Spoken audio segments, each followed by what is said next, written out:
నమస్తే K2 news ప్రేక్షకులకు స్వాగతం.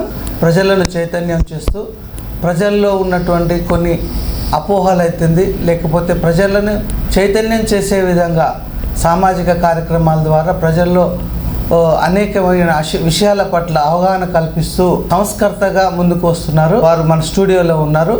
ఈరోజు రాజ్యాంగం యొక్క పరిధి, రాజ్యాంగం యొక్క విధులు, వాటి యొక్క పరిరక్షణ అనే అంశాల గురించి మన K2 న్యూస్ ప్రేక్షకులతో పంచుకొని ఉన్నారు. వారు మన స్టూడియోకి ఆహ్వానించాం. నమస్కారం డాక్టర్ రాజు గారు. నమస్కారం. K2 న్యూస్ ప్రేక్షకులందరికీ మరియు యాజమాన్యానికి నా యొక్క కృతజ్ఞతలు, అభినందనలు తెలియజేస్తున్నాను. మీ వీడియోకు ఒక మంచి విషయాన్ని గురించి ప్రజలతో మీతో పంచుకునే అవకాశం కలుగజేసినందుకు నాకు ఎంతో సంతోషంగా ఉంది. థ్యాంక్ యూ అండి. సార్ చెప్పండి, ప్రస్తుతం రాష్ట్రంలో బర్నింగ్ అవుతున్నటువంటి ఇష్యూ, ప్రతి ఎవరి నోట చూసినా రాజ్యాంగం అని మాట్లాడుతూ ఉంటారు. సార్, రాజ్యాంగం ఏంటి, కాన్స్టిట్యూషన్ ఏంటి, దాని యొక్క పరిధి, దాని యొక్క విధులు, వాటి పరిరక్షణ అనే అంశాల గురించి మన ప్రేక్షకులకు ప్రపంచం మొత్తంలో మానవ సమాజ అభివృద్ధి నుంచి మనం ఒకవేళ ఆలోచించినట్టయితే మరి ఆదిమ సమాజము, బానిస సమాజము, పెట్టుబడిదారి సమాజము, ఇవాళ మనము పెట్టుబడిదారి సమాజంలో బ్రతుకుతున్నాం. ప్రపంచంలో యునైటెడ్ నేషన్స్ ఆర్గనైజేషన్ లెక్కల ప్రకారము దాదాపు 200 పైచిలకు దేశాల్లో ఉన్నాయి. సో మానవులందరూ కలిసి ఉండే క్రమంలో అందరూ మనుషులు, అందరూ రాజులు ఒకే రకంగా ఉండరు. కాబట్టి ఒక దేశాన్ని మనకు ఒక 135 భారత స్వాతంత్రం వచ్చినప్పుడు 33 కోట్ల ప్రజలు ఉన్నారనేటువంటి మన చరిత్ర చెబుతుంది. ఈ 33 కోట్ల ప్రజలను ఒక ప్రణాళికాబద్ధంగా ప్రభుత్వాన్ని నడపటానికి, తర్వాత మన దేశాన్ని మనం రక్షించుకోవటానికి, అంతర్గతంగా మనం ఒక విభిన్న జాతులుగా ఇక్కడ బ్రతుకుతున్నాం. దాదాపుగా ఒక 6000 రకాల సామాజిక సమాజాలతో బ్రతుకుతున్నాం. కాబట్టి వీళ్ళందరినీ సరిచేయటం కోసమే, అంటే ఒక తాటిపై చేయటానికే మనము ప్రథమ స్వాతంత్ర యుద్ధంగా చెప్పుకున్నటువంటి 1857లోనే భారతదేశానికి స్వాతంత్రం కావాలన్నటువంటి ఒక సిపాయి తిరుగుబాటు, మొదటి ప్రపంచ యుద్ధమే, మొదటి స్వాతంత్ర పోరాటమే జరిగిందో ఆ రోజు నుండే ఈ భారతదేశానికి ఒక బ్రిటిష్ పాలకులు పాలించినప్పుడే మనకు ముఖ్యంగా 3 చట్టాలు మన ప్రజలు, మన స్వాతంత్ర సమరయోధులు, మన హక్కుల కోసం ఇప్పుడు అనుకున్న మనం 1857లోనే ఒక స్వాతంత్ర పోరాటం తీసుకొని వచ్చాం. దాని పోరాట ఫలంలో మరి గాంధీ గారి నాయకత్వం కావచ్చు, నెహ్రూ గారి నాయకత్వం కావచ్చు, రాజేంద్ర ప్రసాద్ నాయకత్వం కావచ్చు, తిలక్ నాయకత్వం కావచ్చు, మరి బడుగు బలహీన వర్గాల కోసమని అంబేద్కర్ గారి యొక్క నాయకత్వంలో మనకు ఒక రాజ్యాంగము అవసరము అనే క్రమం లోపల మనమందరము కలిసి ఒక ప్రణాళికాబద్ధంగా ఈ దేశాన్ని నడపటానికి, ముఖ్యంగా చాలా నడిపించుకోవటానికి, ముఖ్యంగా మన భారత సాంప్రదాయంలో ఈ ప్రపంచంలో ఎక్కడైనా, ప్రపంచం మొత్తంలో ప్రపంచ మానవాళి ఏ దేశంలో అయినా ధనికుడు బీదవాడు, తర్వాత వెస్టర్న్ కంట్రీస్లో పోతే తెల్లవాడు నల్లవాడు అనేటువంటిది ఒక అభిప్రాయం ఉండి మానవ సమాజం విభజించబడింది. దానికి భిన్నంగా భారతదేశంలో ఒక వర్ణ వ్యవస్థ, కుల వ్యవస్థ అనేటువంటిది భారతదేశంలో వచ్చబడ్డది. సో ఇంత పెద్ద ఇప్పుడున్న ప్రభుత్వ లెక్కల ప్రకారమే ఈ భారతదేశంలో 6000 పైచిలకు కులాలు ఉన్నాయని చెప్తున్నారు. ఇంతమంది తర్వాత కొన్ని దాదాపుగా ఒక 40 రకాల భాషలు మనం మాట్లాడుతున్నాం. లిఖితపూర్వకంగా రాజ్యాంగంలో ఒక 16 భాషలే మన ఉన్నా కూడా 40 పైసలకు భాషలు ఈ భారతదేశంలో లిపిలేని భాషలు ఉన్నాయి. సో ఇంతమంది ప్రజలను అప్పుడున్న లెక్కల ప్రకారం 33 కోట్లు, ఇవాళ ఉన్న లెక్కల ప్రకారం 133 కోట్లు. సో అప్పటి లెక్కలకే రాజ్యాంగం వచ్చింది. కాబట్టి ఈ స్వాతంత్ర సమర పోరాటం లోపల మన వాళ్ళు చేసిన మూలంగా స్వాతంత్ర సమరయోధులు మరి చేసిన పోరాటం లోపల 1909లో మనకు బ్రిటిష్ వాళ్ళు ఒక 1909లో భారత ప్రభుత్వ చట్టం అని ఇచ్చారు. ఓకే, 1909లో 1909లో ఆ చట్టం ప్రకారము అప్పుడు మన భారతదేశంలో ఉన్నటువంటి సతీ సహగమనము అంటే భర్త చనిపోతే మూఢాచారాలు, భర్త చనిపోతే ఖచ్చితంగా ఉన్నది.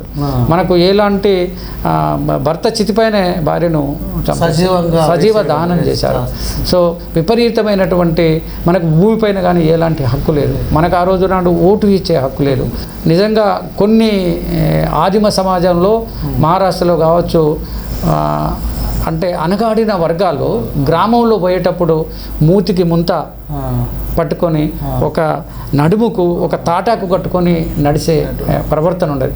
అంటే ఊస్తే ఈ భూమి చెడిపోతుంది కాబట్టి నువ్వు ఊసిన దాన్ని నువ్వే ఊడ్చుకోవాలి. సో దాన్ని ఏమన్నారంటే డాక్టర్ బాబాసాహెబ్ అంబేద్కర్ గారి లెక్కల ప్రకారము ఒక వర్టికల్ సొసైటీ నిర్మించబడ్డది. నిచ్చెన మెట్ల కుల వ్యవస్థలో ఉన్నది. ఒక వర్గము చాలా ఆధిపత్య భావజాలం, గౌరవనీయమైనది. ఆ వర్గానికే చదువు రావాలి, ఆ వర్గం అని పూజారితనం ఉండాలి. మిగతా వర్గాలకు లేదన్నటువంటిది ముఖ్యంగా మనకు 4 వర్గాల చాతుర్వర్ణ వ్యవస్థను పెట్టుకొచ్చారు. అంటే అది ఈ ప్రపంచంలో ఎక్కడ లేదు. కాబట్టి దీన్ని చేయటం కోసమనే పోరాటం లోపటే 1909లో ఒక భారత ప్రభుత్వం చట్టం వచ్చింది. ఇవన్నిటిని నిర్మూలించడానికి ఒక అంబేద్కర్ గారు రచించిన రాజ్యాంగం ఒక మూలమైంది. సో బ్రిటిష్ వాళ్ళకు మనకు హక్కుల కోసం, భారతీయ పౌరులకు మనం సాధారణ పౌరులుగా హక్కులకు ఉంటాం. అసలు విద్య కూడా రాలేదు. కొన్ని చోట్ల నీటికి కూడా పోయి తాగటానికి వీలు లేదు. నీకు నీరు తాగే అవకాశం లేదు, గుడిలోకి పోయే అవకాశం లేదు, బడిలోకి పోయే అవకాశం లేదనే పోరాటంలోనే 1909లో ఒక చట్టం అయితే 1919లో ఒక భారత ప్రభుత్వ చట్టం వచ్చింది. భారత ప్రభుత్వ చట్టం వచ్చినప్పుడే గాంధీ గారి నాయకత్వంలో నెహ్రూ, తిలక్, రాజేంద్ర ప్రసాద్ వీళ్ళందరూ నాయకత్వం లోపల మనకు సహాయ నిరాకరణ ఉద్యమం వచ్చింది 1920లో సహాయ నిరాకరణ వచ్చింది. సో ఈ క్రమం లోపలనే కొన్ని అంటే బాగా సామాజిక సంఘాలు కూడా పుట్టుకొచ్చినాయి. సామాజిక సంఘాలు అంటే హిందూ మహాసభ పుట్టుకొని వచ్చింది, ముస్లిం మహాసభ పుట్టుకొచ్చింది, పార్సీ మహాసభ పుట్టుకొచ్చేసింది, ఆంగ్లో ఇండియన్లు పుట్టుకొచ్చారు, బుద్ధిస్టులు పుట్టుకొచ్చారు. అంటే ఎవరి హక్కుల కోసం భారత సమాజము ఎన్ని రకాలుగా ఉన్నది కాబట్టి ఇండిపెండెంట్ గా వారి హక్కుల కోసం పోరాటాలు జరిగినాయి. సో ఈ హక్కుల పోరాట క్రమంలో దీనికి ఒక ప్రణాళికాబద్ధమైన కమాలను సమతుల్యం చేయటం కోసం అనే దాంట్లో మనకు ఓటు హక్కు లేదు. సో భారత ప్రభుత్వము మీకు ఒక ఓటు హక్కును కల్పించాలనేటువంటిది గాంధీ గారి నాయకత్వంలో 1920లో సహాయ నిరాకరణ ఉద్యమం ఎప్పుడైతే వచ్చిందో అప్పుడు ఈ తర్వాత 1927 లోపల ఈ భారత ప్రభుత్వానికి బాగా అంటే స్వాతంత్ర పోరాటం జరుగుతుందని ఒక సైమన్ కమిషన్ ఏర్పాటు చేయబడింది. ఈ సైమన్ కమిషన్ అక్కడికి వచ్చినప్పుడు సైమన్ కమిషన్లో భారతీయులు ఎవరూ లేరు కాబట్టి దాన్ని గాంధీ గారు తిరస్కరించారు. కానీ అంబేద్కర్ గారు మా బాధలు మేము చెప్పుకుంటామని ఈ నిచ్చెన మెట్ల కుల వ్యవస్థలో అనగాలిన వర్గాలు, నిమ్న వర్గాలు, ఇవాళ ఎస్సీ ఎస్టీ అనేవాళ్ళు అప్పుడు శూద్రులుగా పిలువబడ్డారు. భారత సమాజాన్ని స్పృశ్యులు, అస్పృశ్యులు, అంటరాని వాళ్ళు అనేటువంటిది ఒక వ్యవస్థ ఉన్నది కాబట్టి వాళ్ళ బాధలు చెప్పుకోవటం. దాని మూలంగానే 1935లో దాదాపుగా 1935లో భారత ప్రభుత్వ చట్టము British viceroy general lord Mountbatten అప్పుడు బ్రిటిష్ ప్రధానమంత్రిగా ఉన్నాడు. 1935 చట్టంలో యాక్చువల్గా ఈ భారతదేశ రాజ్యాంగానికి మూలాలు పడ్డాయి. అప్పుడు 1935లోనే పడ్డది. ఈ భారతదేశానికి ఒక రాజ్యాంగం అవసరం ఉన్నది. 1930, 31, 32 లోపల బ్రిటిష్ ప్రభుత్వము భారతదేశంలో ఉన్న అప్పుడున్న లెక్కల ప్రకారము 567 సంస్థానాలు ఉన్నాయి. ఇప్పుడు ఆ 30-35 మధ్య జరిగినటువంటి పోరాటాలు చాలా కీలకంగా ఈ భారత రాజ్యాంగం అవసరం వచ్చింది. ఆవశ్యకతను ఈ పోరాటాలు తెలియజేశారు. సో మనకు 3 రౌండ్ టేబుల్ కాన్ఫరెన్స్లు ఇంగ్లాండ్లో జరిగినాయి. మొదటి రౌండ్ టేబుల్ కాన్ఫరెన్స్ 30లో జరిగింది, రెండవ రౌండ్ టేబుల్ కాన్ఫరెన్స్లో 31లో జరిగింది, 32 లోపల పూనా ఒప్పందం అనేటువంటిది వచ్చింది. ఆ పూనా ఒప్పందంలోనే భారత రాజ్యాంగానికి సంబంధించిన హక్కులన్నీ ఉన్నాయి. ఎందుకంటే అప్పుడు నలుగురికే ఓటు హక్కు ఉన్నది భారతదేశం లోపల. మొట్టమొదటి ఒక 4 రకాల ప్రజలకే భారతదేశంలో ఓటు హక్కు ఉన్నది. ఏజ్ అంటే 18 దాటిన ప్రతి భారతీయుడికి ఓటు అప్పుడు లేదు. మొట్టమొదటిసారిగా భారతదేశంలో మొట్టమొదటి ఎలక్షన్స్ ఓటుతో జరిగినవి 1936లో భారతదేశంలో.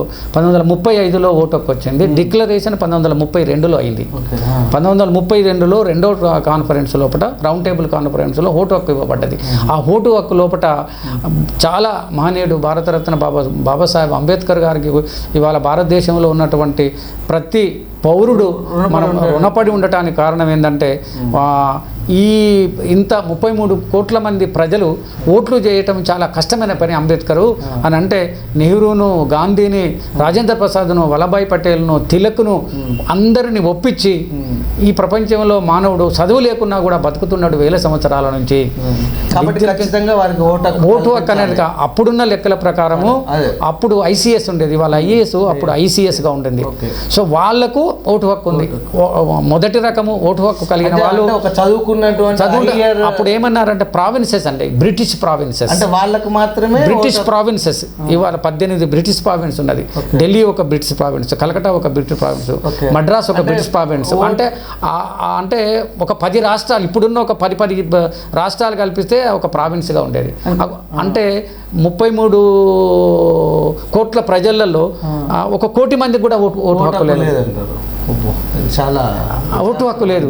సో అంటే 33 కోట్ల ప్రజల మందికి 1 కోటి హక్కు మంది లేని క్రమం లోపల అంటే ఫస్ట్ ఈ ప్రావిన్సెస్ను వెళ్ళేవాదులు, తర్వాత 657 మంది సంస్థానాధిపతులకు, ఆ సంస్థానాధిపతులకు రాసించే ప్రధానమంత్రులకు, అక్కడి నాయకులకు, తర్వాత అప్పుడు డిగ్రీ పాస్ అయిన వాళ్ళకు, అప్పుడు 3000 4000 ఎకరాల మించి భూమి శిస్తు బ్రిటిష్ ప్రభుత్వానికి కట్టేవాళ్ళకు ఈ 4గురికే ఓటు హక్కు ఉంది. మిగతా వాళ్ళకి ఎవరికి ఓటు హక్కు లేదు. సో అప్పుడు 1932 లోపల మరీ ముఖ్యంగా అంబేద్కర్ గారి యొక్క పట్టుదలతో బ్రిటిష్ ప్రభుత్వాన్ని ఒప్పించి ప్రపంచంలో ఒక పెద్ద బాంబు పేల్చిన మహనీయుడు ఎవరనంటే డాక్టర్ బిఆర్ అంబేద్కర్. ఎందుకనంటే మనకు స్వాతంత్రం ఇచ్చే 1935లో 45లో మనకి ఏదైతే స్వాతంత్రం ఇచ్చారో, అంబేద్కర్ 1932లో ఎప్పుడైతే ఓటు హక్కు కావాలని అడిగాడో, బ్రిటిష్ ప్రభుత్వంలో ఉన్నటువంటి అప్పుడు వాళ్ళు దాదాపు ప్రపంచంలో ఉన్న ఒక 20 దేశాలను వాళ్ళు వెళ్తున్నారు. ఒక్క ఇండియానే కాదు, వాళ్ళ వలస రాజ్యాలుగా బ్రిటిష్ ఒక 20 దేశాలను వెళ్తున్నారు. కానీ వాళ్ళ వలస రాజ్యాలలో ఎక్కడ కూడా మహిళలకు ఓటు హక్కు లేదు. ఆఖరుకు బ్రిటన్లో కూడా మహిళలకు ఓటు హక్కు లేదు. కానీ దాన్ని ప్రతిపాదించారు బాబాసాహెబ్ అంబేద్కర్. మీకు ఎలాంటి హక్కు ఉన్నది? మీరు ప్రపంచాన్ని ఏలుతున్నాము అని చెప్పుకునే సామ్రాజ్యవాదం మీరు మీ బ్రిటిష్ లో ఉన్నటువంటి స్త్రీలకే ఓటు హక్కు ఇవ్వలేదు. కానీ మీరు ఇవ్వకపోయినా నా దేశ ప్రజలైన మహిళలకు కూడా నేను ఓటు హక్కు అడుగుతున్నాను. ఇట్ ఈస్ మై రైట్ అనే దాంట్లో 32లోనే మనకు ఓటు హక్కు. అందుకోసమనే బాబాసాహెబ్ ఓటు హక్కు ఇచ్చిన రోజునాడు 18 సంవత్సరాలు నిండిన చదువుతో నిమిత్తం లేకుండా, కులంతో నిమిత్తం లేకుండా, ప్రాంతంతో నిమిత్తం లేకుండా, భాషతో నిమిత్తం లేకుండా, బహుళ సగోల్పం లేకుండా, ఎవరికీ లేకుండా 18 సంవత్సరాలు నిండి ఉంటే రాజు నుంచి, అందుకోసం అంటాడు అనమాట. అంటే ఒక రాజుకు అదే ఓటు కనుక 1 man 1 vote, 1 vote 1 value, 1 vote 1 value, 1 man 1 vote. So 1 vote 1 value అంటే ఒక దేశంలో ఉన్నటువంటి సంస్థానాధీశులు ఉన్న రాజుకు ఒకే ఓటు, రాజు దగ్గర పనిచేసే బంట్రోతు కూడా ఒకే ఓటు. సో ఓటు విలువను రాజు కాబట్టి ఓటు విలువను 10 ఓట్లు వేస్తానంట, దానికి వీల్లేదు. So 1 man 1 vote, 1 vote 1 value. So ఇది ఒక మనకు అంటే ద్వారా సాధించుకున్న హక్కుల కోసం. సో అందుకోసమే భారత రాజ్యాంగము మనకు అమల్లో వచ్చిన క్రమం లోపల భారత రాజ్యాంగాన్ని రాసుకోమని 1946లోనే మనకు రాజ్యాంగ రచన సంఘం ఏర్పడింది. మొట్టమొదటి పరిషత్కు రాజేంద్ర ప్రసాద్ యొక్క అధ్యక్షతన సంఘం ఏర్పడ్డది.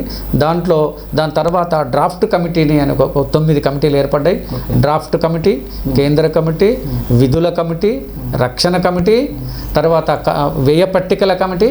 అంటే ఈ రాజ్యాంగం ఏదో ఊరికే అట్లా అంటే ఇన్ని రకాల కమిటీలు కూర్చొని ఎగ్జాక్ట్లీ 12 రోజులు తక్కువ నవంబరు 12 నుంచి 1946లో నుంచి మొదలుకొంటే దాదాపు 12 రోజులు తక్కువ 3 సంవత్సరాలు ఈ రాజ్యాంగం రాయబడింది. రాజ్యాంగం దాన్ని 12 రోజులు తక్కువ 3 సంవత్సరాలు రాశారు ఈ రాజ్యాంగాన్ని. సో దాంట్లో దాదాపు డాక్టర్ బిఆర్ అంబేద్కర్ గారి యొక్క డ్రాఫ్ట్ కమిటీలో అధ్యక్షుడిగా ఉన్నాడు కాబట్టి ఆయన అప్పుడున్నటువంటి అప్పుడు అంటే 1949 మనకు రాజ్యాంగము నవంబర్ 26లో ఏదైతే ఆమోదించబడిందో అప్పుడు అంబేద్కర్ గారు ఆయన ఇంగ్లాండ్లో చదివాడు, అమెరికాలో చదివాడు, తర్వాత జర్మన్లో చదివాడు. కాబట్టి 160 దేశాల రాజ్యాంగంలో ఏ రాజ్యాంగంలో ఎంత మంచి ఉందో ఆ రాజ్యాంగంలో ఉన్నటువంటి అన్నిటిని తీసుకొని వచ్చి భారత రాజ్యాంగంలో తెచ్చిపెట్టారు. ముఖ్యంగా 10 రాజ్యాంగాలు యొక్క మంచి గుణాలన్నింటినీ తీసుకొచ్చి భారత రాజ్యాంగంలో పెట్టగలిగారు అప్పుడున్న వాళ్ళు. ముఖ్యంగా 7 సభ్యులతో ఈ రాజ్యాంగ పరిషత్ ఏర్పడ్డది. మొదటిసారి రాజేంద్ర ప్రసాద్ అధ్యక్షుడిగా ఉన్నాడు. దాంట్లో రచనా సంఘానికి ముఖ్యంగా మెయిన్ పార్ట్ రచనా సంఘం, డ్రాఫ్టింగ్ కమిటీ అధ్యక్షుడిగా డాక్టర్ బిఆర్ అంబేద్కర్ గారు ఉన్నారు. రచనా సంఘం లోపల నెహ్రూ గారు ఒక కమిటీ అధ్యక్షుడిగా ఉన్నాడు, రాజేంద్ర ప్రసాద్ ఒక కమిటీ అధ్యక్షుడిగా ఉన్నాడు, ముఖర్జీ ఒక కమిటీకి, మహానాయకులు అందరూ కూడా ఒక్కొక్క కమిటీకి, సమరంలో పాల్గొన్నటువంటి నాయకులు అందరూ కూడా ఈ కమిటీలో రాజ్యాంగ రచనలో కల్పనలో భాగస్వాములు ఉన్నారు. 9 ఉపసంఘాలుగా ఉన్నాయి. తనకు తోచినట్టుగా రాయటం అది లేదు అదొక్కటే కాదు. ఈ మాట ఎందుకు అంటున్నానంటే ఈరోజు మార్చాలి, రాజ్యాంగంలో మార్పులు చేయాలి అని ఈ వాదనలు వస్తున్న సందర్భంలో దానికి ముందు పూర్వం ఎలా జరిగింది అనేది మనకు కదా. ఓవర్ నైట్ లో రాజ్యాంగం రాయబడలేదు. ఏ విధంగా రాజ్యాంగం మనకు అందించబడింది అనేది మౌలికమైన, అది మనకు ప్రధాన చాలా ముఖ్యమైనది. ఏంటంటే ఈ 3 సంవత్సరాల కాలంలో 12 రోజులు తక్కువ ఇంత స్వాతంత్ర సమరయోధుల యొక్క పోరాట ఫలితంగా యాక్చువల్గా చెప్పాలంటే 165 రోజుల డిస్కషన్స్ జరిగినాయి దీని మీద ముందుగా 165 రోజుల డిస్కషన్ జరిగినాయి. 1 గంట 2 గంటలు కాదు, 165 రోజుల డిస్కషన్ జరిగినది. ఇప్పుడు ఓకే, ఇంత పెద్ద కమిటీలు, ఇంత వ్యవస్థ దీన్ని చేసుకొని ఒక 12 రోజులు, ఒక 3 సంవత్సరాల పాటు సుదీర్ఘంగా జరిగినటువంటి రాజ్యాంగం, అందులో ఇప్పుడు ఉన్నటువంటి ప్రజలందరికీ కూడా అన్ని రకాలుగా వారికి కావాల్సినటువంటి అంటే ప్రతిదీ అంటే మౌలిక వసతుల కానించి కావాల్సినటువంటి ప్రతిదీ కూడా వాళ్ళకు ఒక హక్కులాగా భావించింది. అడగటానికి, ప్రభుత్వాలను అడగటానికి, లేకపోతే ఏదైనా ఒక సాధించుకోవడానికి కావాల్సిన ఒక హక్కులాగా మనకు అది రాజ్యాంగం ఇవ్వబడింది కదా. కానీ మరి ఇప్పుడున్నటువంటి వ్యవస్థలో ప్రస్తుత పాలకులు దీన్ని మార్చాలి, దీని రాజ్యాంగం అనేటటువంటి వాదనలు అంటే అలాంటి వ్యాఖ్యలు చాలా చేస్తున్నాయి. స్వయాన ఈ మధ్యకాలంలో ముఖ్యమంత్రి గారు కూడా రాజ్యాంగం మార్చాలి అనేటటువంటి వ్యాఖ్యలు జరిగింది. అంటే ఏంది అంత మార్చవలసిన అవసరం ఉందంటారా? అంటే మీరు దీనికి వేరే ఏదైనా అజెండా ఉందా? దీన్ని రాజ్యాంగము రచన సందర్భంలో మీరు అన్నప్పుడు 165 రోజుల డిస్కషన్స్లో చివరి రోజుగా 1949 నవంబర్ 26 రోజు నాడు డాక్టర్ బిఆర్ అంబేద్కర్ 5 గంటల సుదీర్ఘ ఉపన్యాసం చేశాడు ఈ రాజ్యాంగంలో. ఇంత శ్రమ ఫలితంగా 299 మంది ఈ రాజ్యాంగ మనం ఇప్పుడు అనుకున్న 165 రోజులు డిస్కషన్స్లో భారతదేశంలో ఉన్నటువంటి 199 మంది మేధావులు ఈ డిస్కషన్స్లో పాల్గొన్నారు. భారత రాజ్యాంగం ఎలా ఉండాలనే దాని మీద 299 మంది రాజ్యాంగ డిస్కషన్స్లో పాల్గొన్నారు. 299 మంది. ఆ డిస్కషన్స్ అన్నీ అయిపోయిన తర్వాత 165 రోజులు డిస్కషన్లో కొంతమంది చనిపోయారు. ఒరిజినల్ ప్రతి మీద 284 మంది ఈ డిస్కషన్స్ను మేము ఒప్పుకున్నామని మన తెలుగు వాళ్ళు ఆదుర్తి సుబ్బారావు గారు, మోటూరు హనుమంతరావు గారు, నీలం సంజీవరెడ్డి గారు, ఒక 10 మంది తెలుగు వాళ్ళు కూడా ఒరిజినల్ ప్రతి మీద సంతకం పెట్టారు. సో ఈ రాజ్యాంగము ఓవర్ నైట్గా రాలేదు. సో అందుకోసం ఇప్పుడు మనం అనుకున్నటువంటి 9 కమిటీలలో మనకు రాజ్యాంగాన్ని మనము బైబిల్లో మత్తయి సువార్త 4వ వాక్యము లెక్కన భారత రాజ్యాంగంలో 395 ప్యారాలు ఉన్నాయి.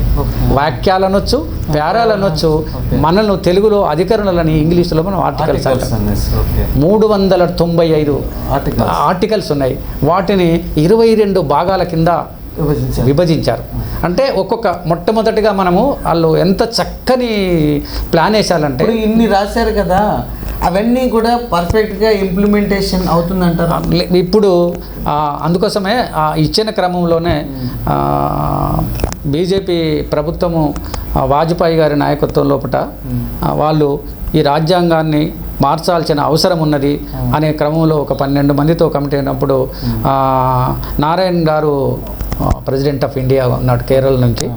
తను అన్నాడు, రాజ్యాంగము ఇంతమంది కూర్చొని రాసిన ఈ రాజ్యాంగం లోపల రాజ్యాంగము అమలు చేసే వాళ్ళ యొక్క మైండ్ సెట్ మారాలి తప్ప రాజ్యాంగపు స్ఫూర్తి మార్చడానికి వీల్లేదు. అందుకోసం ఆయన ఒక పెద్ద మాట అన్నాడు, ఇది సామాజిక విప్లవ ఒక ప్రణాళిక. భారత రాజ్యాంగము సామాజిక విప్లవ ప్రణాళిక. ఎందుకంటే 1950లో ఎప్పుడైతే మనకు రాజ్యాంగము అమల్లోకి వచ్చిందో ఈ 22 భాగాలుగా 9 షెడ్యూల్డ్గా 395 నిబంధనలుగా ఎప్పుడో అమలు వచ్చిందో ఈ భారత అంతకుముందు అన్నటువంటి కుల వ్యవస్థ పోయింది, ఆ అంటరానితనం పోయింది. సో ఈ అన్నిటి హక్కులన్నీ పోయి వర్టికల్ నుంచి ఒక సమాంతర సమాజం అనేటువంటిది డెవలప్మెంట్ అయింది. అంటే వీటన్నిటిని కూడా పర్ఫెక్ట్ పూర్తిగా వాటిని అమలు చేసి అవి ప్రజలకు రీచ్ అయ్యే విధంగా చేస్తే దాని గురించి అంటే మార్చాలన్న ఆలోచన అవసరం లేదంటారు. డెఫినెట్గా ఒక్కటే కాదు, ఇంప్లిమెంటేషన్లో లోపాలు ఇంకా కేరళలో ఒక state of Kerala and Kesavananda Bharati ఒక కేసు సుప్రీంకోర్టులో పడ్డది. రాజ్యాంగం లోపల రాజ్యాంగాన్ని మార్చాలనేటువంటి 1973లోనే ఒక కేసు పడింది, కేశవానంద భారత్ కేసు. సుప్రీంకోర్టులో భారతదేశాన్ని కుదిపేసిన కేసు. 13 మంది సుప్రీంకోర్టు న్యాయమూర్తులు అందులో పాల్గొన్నారు. 13 మంది సుప్రీంకోర్టు న్యాయమూర్తులు కేశవానంద భారత్ కేసులో కూడా దానిలో ఒక తీర్పు ఇచ్చారు. భారత రాజ్యాంగం యొక్క మౌలిక స్వరూపాన్ని స్ఫూర్తిని మార్చటానికి పార్లమెంటు కూడా అధికారము లేదు అనే ఒక మాట అన్నారు. అంటే అంత పెద్ద మౌలిక స్వరూపం ఉన్నది ఎందుకంటే రాజ్యాంగంలో. ఎందుకనంటే 100 మంది దీని గురించి మాట్లాడారు, 160 రోజుల డిస్కషన్ జరిగినాయి. అందరూ భారత రాజ్యాంగం పీఠిక ఈ ప్రపంచంలో ఒక గొప్పదైనటువంటి పీఠిక. అందులో ఏముందంటే భారత ప్రజలమైన మేము అంటే ఇన్ ద బిగినింగ్లో పీఠిక రాసుకున్నాం మనం. భారత ప్రజలమైన మేము మా ఆర్థిక, రాజకీయ, సాంస్కృతిక, మతపరమైన, తర్వాత ప్రభుత్వ పరిపాలన, తర్వాత దేశ రక్షణ, ప్రజల రక్షణ, సోదరభావము, స్వేచ్ఛ, స్వాతంత్రము, ప్రజాస్వామ్యము, సమానత్వము, మహిళల హక్కులు, ప్రతి వాళ్ళ యొక్క హక్కులు, వాళ్ళ ఆర్థిక, సామాజిక, సాంస్కృతిక, రాజకీయ ప్రతి వాళ్ళ హక్కులను కాపాడటానికి మేము ఒక సామాజిక ప్రణాళికను రాసుకున్నాము. దాన్ని మేము ఒప్పుకున్నాము, మాకు మేమే సమర్పించుకున్నాము అనేటువంటి పదం వాడారు. చాలా గొప్ప స్టేట్మెంట్. అది మామూలు స్టేట్మెంట్ కాదు. సో దీన్ని అందుకోసమే ఆర్కే నారాయణన్ కావచ్చు, తర్వాత రాజేంద్ర ప్రసాద్ కావచ్చు, బిఆర్ అంబేద్కర్ గారు ఉన్నారు. మనకు వలస పాలన అయినటువంటి బ్రిటిష్ పాలన పోయి మనకు రాజకీయ స్వాతంత్రం వచ్చింది. రాజకీయ స్వాతంత్రం వచ్చింది అంటే మనమే ఇవాళ బ్రిటిషోడు ఎమ్మెల్యేగా లేడు, లేకపోతే డచ్చోడు ఎంపీగా లేడు, కానీ మనకు రాజకీయ స్వాతంత్రం వచ్చి మనమే పరిపాలించుకుంటున్నాం. కావాల్సింది ఏంటంటే సామాజిక స్వాతంత్రం రావాలి. సామాజిక స్వాతంత్రం ఏంది? ఈ కుల వ్యవస్థ పోవాలి, పోవాలి. దీనికోసం రాసుకున్నాం. అందుకోసం ఇది ఒక సామాజిక విప్లవ ప్రణాళిక పట్టిక. అంటే నిచ్చెల మెట్ల కుల వ్యవస్థ నుంచి, సామాజిక అణచివేతల నుంచి, ఆర్థిక అణచివేతల నుంచి మనము సమాంతరమైనటువంటి వర్టికల్ నుంచి సమాంతర సమాజము, సమసమాజ నిర్మాణం కోసం రావాల్సినటువంటి రాజ్యాంగ నిర్ణేతలు ఇచ్చారు. దీన్ని అమలుపరచడం లోపల 100కి 100 రూపాయలు మనం అవసరం కొద్దీ ఈ రాజ్యాంగాన్ని మనం 105 సార్లు మార్చుకున్నాం. అంటే మార్పు కాదు, సవరణలు చేసుకున్నాం. సవరణలు చేసుకునేసప్పుడు మొన్న దాకా లేటెస్ట్గా మరి ఇప్పుడు ఎస్సీ ఎస్టీలకే రిజర్వేషన్లు ఉన్నాయి, బీసీల రిజర్వేషన్లు పోరాటం తర్వాత ఒక 27% రిజర్వేషన్లు వచ్చినాయి. అవి కేంద్ర సర్వీసులలో వచ్చినాయి కానీ పార్లమెంటులో లేవు. అంటే మనం సవరణలు ఎన్నైనా చేసుకోవచ్చు కానీ దాన్ని మార్చడానికి వీలు లేదని కేసులు సుప్రీంకోర్టు జడ్జిమెంట్లు ఇచ్చాయి. ఇప్పుడు చెప్తున్నట్టు దీంట్లో ఏమున్నది అని అంటే కేసీఆర్ గారు తను మొన్న బీజేపీ ప్రభుత్వంతో 7 సంవత్సరాలుగా ప్రశాంతంగా దోస్తీ చేశాడు. 370 అధికరణ జమ్మూ కాశ్మీర్ది కావచ్చు, జిఎస్టీ బిల్లు కావచ్చు, తర్వాత రైతుల యొక్క పంజాబ్ రైతులు చేసిన దాన్ని చట్టం కావచ్చు, దాదాపు వాళ్ళు చేసిన సిఏఏ ఎన్ఆర్సీ చట్టం కావచ్చు, దాదాపు 90% బీజేపీ ప్రభుత్వం చేసిన ప్రతిదాన్ని కూడా సపోర్ట్ చేసి వచ్చి ఇవాళ కేసీఆర్ యొక్క పరిపాలన సిద్ధాంతాన్ని మనం మాట్లాడుకోవాలంటే ఎప్పుడు కూడా ఒక సెంటిమెంట్ను ఉపయోగించి ప్రజల్లో ఒక భావోద్యోగాన్ని కలగజేసి ఇవాళ తెలంగాణ వచ్చిన తర్వాత మెయిన్గా జరిగింది అంటే నిధులు, నీళ్లు, నియామకాలు అనేటువంటి దీన్ని అయితే సంపాదించుకున్నామో ఆ సంపాదన క్రమం లోపల ఆయన ఎలక్షన్ల లోపల ఆయన యొక్క ఓటింగ్ రేటింగ్ పర్సెంటేజ్ గ్రాడ్యువల్గా పోతుంది.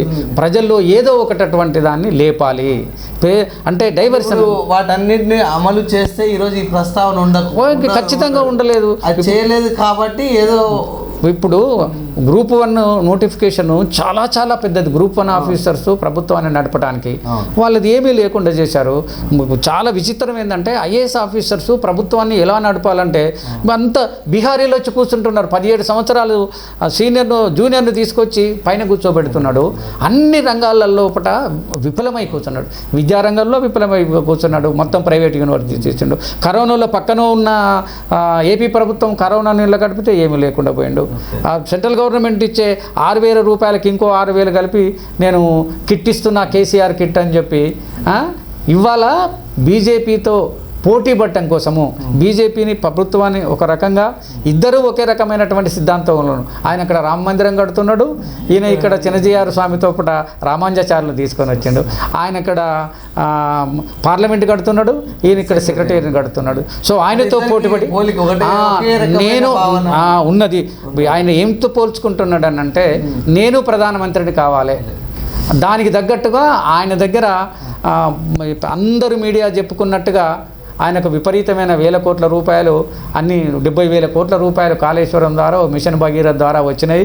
మమతా బెనర్జీకి ఇచ్చొచ్చిండు, స్టాలిన్కి ఇచ్చొచ్చిండు, లేకపోతే ఉంటే అక్కడ ఉన్నటువంటి ఢిల్లీలో ఇన్నొచ్చిందని మరి మీడియా కూడా కూస్తున్నది.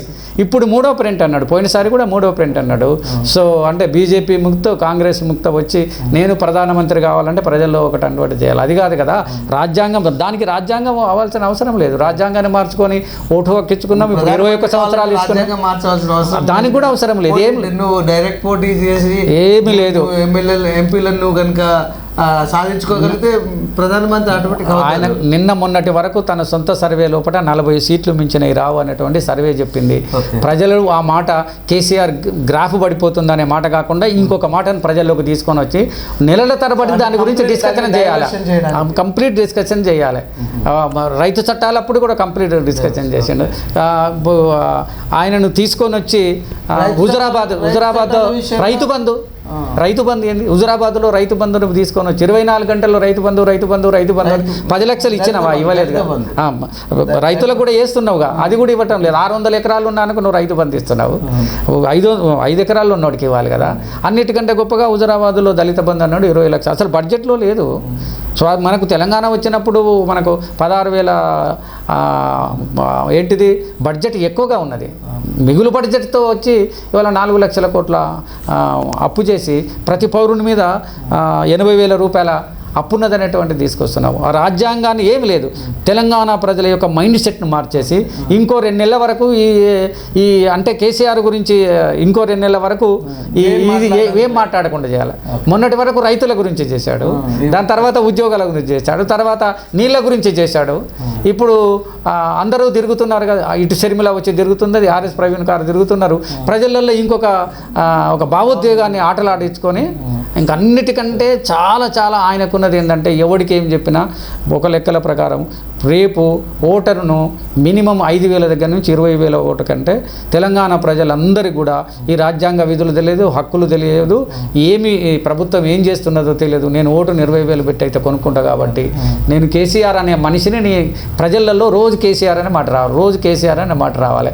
ఆయన గురించి ప్రజలు ఎక్కువగా మాట్లాడుకోవటానికి చెప్పిండే తప్ప ఈయనకు రాజ్యాంగాన్ని మార్చేటటువంటి అది స్ఫూర్తికి చాలా రాజ్యాంగ స్ఫూర్తి ఇప్పుడే కొందరు పిలుకుపోతున్నారు. చివరిగా కేటీ న్యూస్ ప్రేక్షకులకి, రాజ్యాంగం చాలా పటిష్టమైంది. దీన్ని ప్రజలందరూ అర్థం చేసుకుంటున్నారు. ఒకసారి దాని యొక్క మౌలికమైన స్వరూపాన్ని ఇంకా మార్చవలసిన ఆవశ్యకత లేదు ప్రేక్షకులకి. చివరిగా సాధారణ దాదాపుగా అన్ని రాజకీయ పార్టీలకు, అందరూ మేధావులకు, అన్ని పౌర సమాజాలకు, అన్ని పొలిటికల్ పార్టీలకు, అందరూ ఉద్యోగస్తులకు, ఐఏఎస్లకు, ఐపీఎస్లకు, ఏది బ్యాంక్ ఉద్యోగులకు అందరికీ తెలిసిన విషయమే. అన్నిటికంటే ముఖ్యమైనది భారత రాజ్యాంగంలో ఉన్నట్టు పీఠిక. ఇది మన భారత రాజ్యాంగంలో అంటే మనకు sovereign, social, secular, liberal, democrat, republic, సర్వసత్తాకమైనది. తర్వాత ఈ 5 పదాలు అంటే సార్వభౌమ, సామ్యవాద, లౌకిక, గణతంత్ర, ప్రజాస్వామ్యం. ఇది దీంట్లో ముఖ్యంగా 5 పాయింట్లు ఉన్నాయి. వీటిని పూర్తిగా అర్థం చేసుకుంటే దీన్ని మార్చాల్సిన పని ఏమీ లేదు. ఎందుకంటే స్వేచ్ఛ, స్వాతంత్రము, సోదర భావం. ఏ స్వేచ్ఛ అన్నాడు? ఇవాళ మాట్లాడుకునే స్వేచ్ఛ, మన షర్ట్ వేసుకునే స్వేచ్ఛ, భావ ప్రకటన స్వేచ్ఛ, నువ్వు చదువుకునే స్వేచ్ఛ, నీ బ్రతుకు స్వేచ్ఛ, నీ ఆహారం స్వేచ్ఛ, నువ్వు నివసించే స్వేచ్ఛ, నీ రంగు స్వేచ్ఛ. సో స్వాతంత్రము, నువ్వు ఏ మాట అయినా మాట్లాడుకోవచ్చు, టోటల్ ఫ్రీడమ్. ఎవరినైనా నువ్వు మాట్లాడుకునే హక్కు ఉన్నది. ఇది చైనాలోనో లేకపోతే ఆఫ్ఘనిస్తాన్లోనో, తాలిబాన్లో ఇట్లా విమర్శించే హక్కు ఒక సీఎంను, ఒక రాజును ప్రశ్నించ. అసలు మానవ సమాజానికి ప్రశ్నే ముఖ్యమైనది. ప్రశ్న లేనిది ప్రజాస్వామ్యమే లేదన్నటువంటి. మనకి ఏదైనా కావాలని అడగాలన్న ప్రశ్న. సో సోదర భావం అంటే అన్ని మతాలను గౌరవించాలి. భారతదేశంలో మెజారిటీ ప్రజలు హిందువులు ఉన్నా, సిక్కులు ఉన్నారు, ముస్లింలు ఉన్నారు, క్రిస్టియన్లు ఉన్నారు, పార్సీలు ఉన్నారు, బుద్ధిస్టులు ఉన్నారు. ఇంకొక విషయం ఏంటంటే 30% ఏ మతాన్ని నమ్మని వాళ్ళు ఉన్నారు. వాళ్ళు మానవవాదులు మనుషులుగా ఉంటామన్నారు. కాబట్టి రాజ్యాంగం లోపల 1% కూడా దాన్ని మార్చాల్సిన అవసరం లేదన్నట్టు పీఠిక చెప్తున్నాయి, ఆదేశిక సూత్రాలు చెప్తున్నాయి, ఆర్టికల్స్ చెప్తున్నాయి, న్యాయ వ్యవస్థ అసలు తెలంగాణ లోపల న్యాయ వ్యవస్థ గుర్తు చేస్తే తప్ప ఏ పనులు చేయటం లేదు. అంటే విద్య, వైద్యం, ఎగ్జాక్ట్లీ, బడుగు బలహీన, అన్నిటికంటే ముఖ్యమైనది న్యాయ వ్యవస్థ. మొన్న ఒక లెక్కల ప్రకారము భారతదేశంలో అందరికీ సమన్యాయము. ఈ అన్నిటికంటే ముఖ్యమైనది. ఎందుకనంటే మన కోర్టులు మెట్లెక్కితే మన రమణ గారు వచ్చిన తర్వాత చాలా చక్కటి మాట మాట్లాడారు. మీరు మీ అన్నదమ్ములతోనో, మీ భార్యతోనో, మీ చెల్లెతోనో కోర్టు మెట్లెక్కితే ఒక మినిమము 6 నుంచి 12 సంవత్సరాలు రాకుండా న్యాయమే వస్తలేదు.